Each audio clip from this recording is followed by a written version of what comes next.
Hey there, physics pals. Paul Lake here with another physics problem solved. We're going to do a rotational kinematics problem. I call it a grinding wheel slows to a stop. And of course, the physics concepts that we're exercising here are the rotational kinematic equations for constant angular acceleration. So hopefully you're somewhat familiar with that. Let's read the problem. An electric motor rotating a grinding wheel at 100 revolutions per minute is switched off. With a constant negative angular acceleration of magnitude 2.00 radians per second squared, how long does it take the wheel to stop? And B, through how many radians does it turn while it is slowing down? So this is a very straightforward kinematics kind of problem. Kind of at the you're probably at the very beginning of this. I'll post some more challenging problems later on, but this is a good starting kind of problem. So let's write down what's given. Now, what I suggest you do is pause the video right now and try to work it yourself. Unpause the video, compare your work with mine. Don't skip around too much because I do a lot of teaching as I work the problem. So I'd like you to hear that. And of course, if I make any mistakes or if you have any questions, put them in the comments. I respond to every comment. And I always love to hear from you guys. So anyway, let's get started here. We have an electric motor and a grinding wheel at 100 revolutions per minute. It's switched off. So this right here is how fast it's spinning at t equals 0 when we start the problem. And in other words, that's the initial angular velocity. It's 100, and you got to pay attention to units here, revolutions per minute. Okay. And then with the constant negative angular acceleration of magnitude, why didn't they just put a negative in front of it? I don't know. I don't write these problems. I get them. I get these problems for my tutoring clients. So check in the description. There's a link if you would benefit from my physics tutoring. You think maybe there's a link there with a document on how to get a hold of me. So check that out. This is 2.00 radians per second squared. And let's see. And it stops. It's switched off. How long does it take the wheel to stop? So that's my final angular velocity is 0. When you're doing kinematics problems, they pretty much at least have to give you 3 things. So that was the third thing, and you have to look for certain things here. How long does it take for the wheel to stop? You have to recognize that to stop as being, the final angular velocity is 0. All right, so what are we trying to find? Well, for part A, we want to know how long does it take? That's time, isn't it? And then for part B, through how many radians does it turn while it is slowing down? That's my angular displacement. Okay. And they want this in radians specifically. All right, so let's solve. Now, one of the things I'm going to do, I notice that they want this answer in radians for part B, and also the angular acceleration is given in radians. So let's keep all the units compatible. Let's turn this into radians per second. So the initial angular velocity is 100 revolutions per minute. Now I want to get rid of revolutions and I want to end up with radians. I know that in 1 revolution there are 2 pi radians. One time around, right? How many radians are in a circle? 2 pi radians in a circle. Okay, and then so that gets rid of the revolutions, gives me radians, but I got to get rid of this minutes. And I want it to be seconds, right? So I know that in 1 minute, there are 60 seconds. And so you can cancel out the minutes and notice that I'm left with radians per second.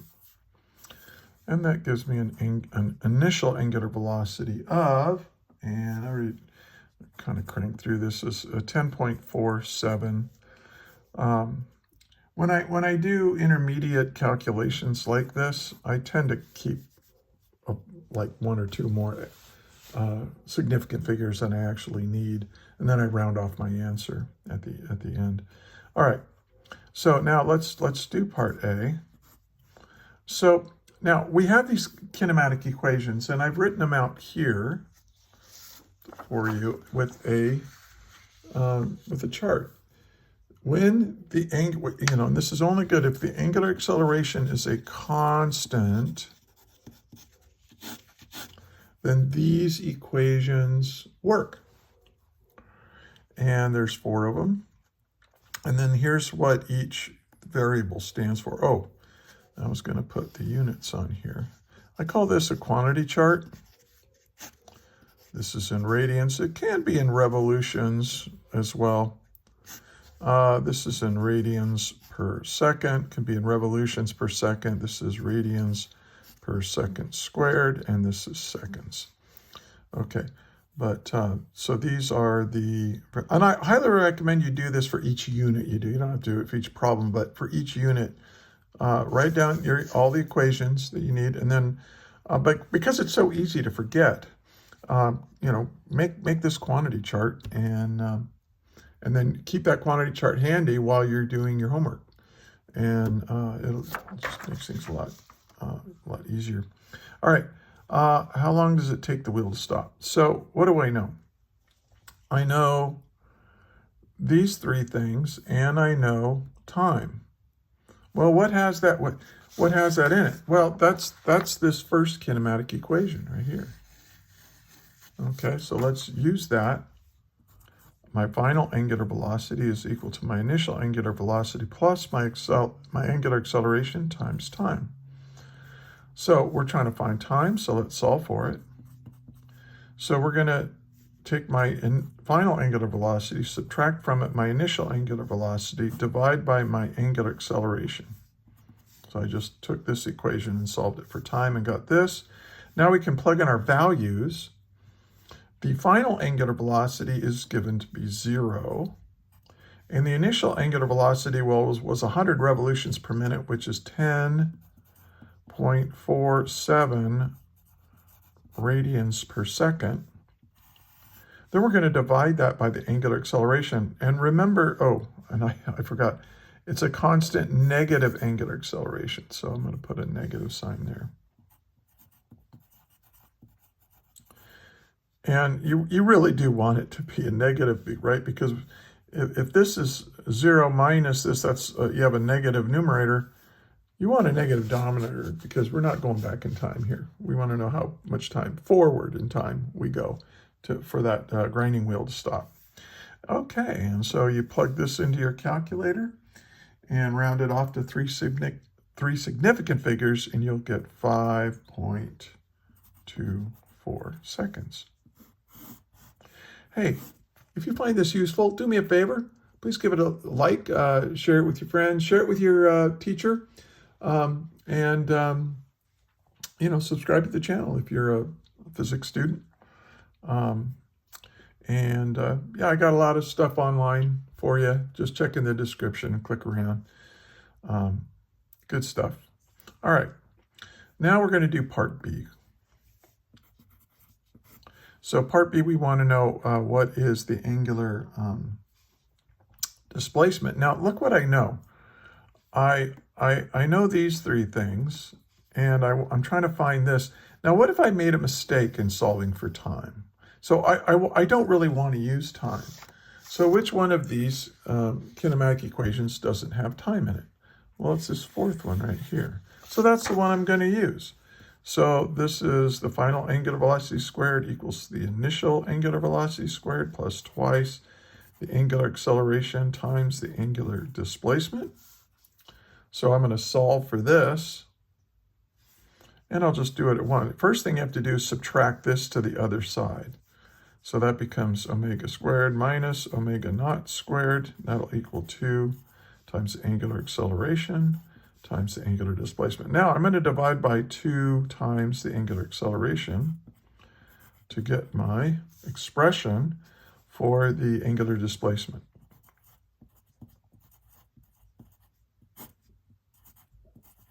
Okay, and now we can plug in our values. So this is 0 minus, and then the initial is 10.47 radians per second, the initial angular velocity, and we have to square that. Now, I've seen students do this before, where they'll accidentally put the negative in here and square it away, and they'll say, oh, the numerator is positive. No, no, no. You're subtracting omega naught squared. So you're going to get a negative value, no matter what that initial angular velocity was, whether it was positive or negative. This will be a negative. And so we're going to divide that by 2, and the angular acceleration is negative 2.00 radians per second squared. And when you do the calculations for this, you get 27.4 radians. Now let's make sure the units work out. Well, look what I have here. I have radians squared over seconds squared. And then here I have radians per second squared. So that cancels with the second squared, and the radian squared cancels with the radian on the bottom, giving just one single radian left over. I know radians are not a real dimensional unit, but I think of them that way, and I think it helps students to think of the radian as an actual unit of measure. I mean, it's a length divided by a length, right? I mean, what is a radian? A radian is, if you take the radius and wrap it around the outside of a circle, that angle that subtends is defined to be 1 radian. So I always keep the radians in there. I think it makes it easier to understand. Okay. And again, let me fold this over.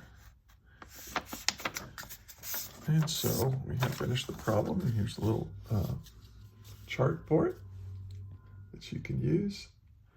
So again, just make sure if you have a problem with constant angular acceleration, you can use those kinematic equations. Make sure you know how to go back and forth between revolutions and radians, obviously minutes to seconds.